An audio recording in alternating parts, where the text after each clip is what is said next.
ada seorang dermawan yang bantu bina sekolah tahfiz. Hari ini ratusan pelajar sudah hafal 30 juzuk dan pahala dia masih berjalan. Mungkin anda adalah salah seorang daripadanya. Assalamualaikum. Saya kini berada di Port Dickson, sebuah tanah kosong. Tanah ini telah diwakafkan kepada kami untuk dibangunkan sebuah kompleks tarbiyah, tahfiz dan takwin ulama, iaitu membina ulama, yang kami namakan sebagai Kompleks Al-Juwaini. Kompleks ini alhamdulillah berada dalam fasa 1 pembinaan.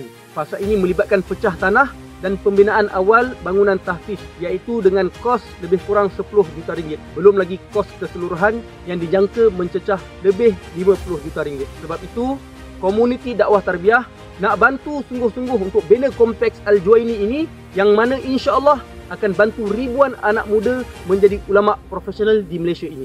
Bukan itu sahaja, ianya akan menjadi pusat aktiviti kemasyarakatan di sini.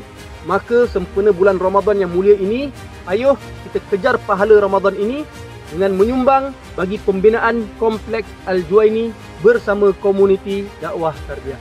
Percayalah, setiap infak yang kita salurkan akan jadi saksi di akhirat kelak, insya-Allah.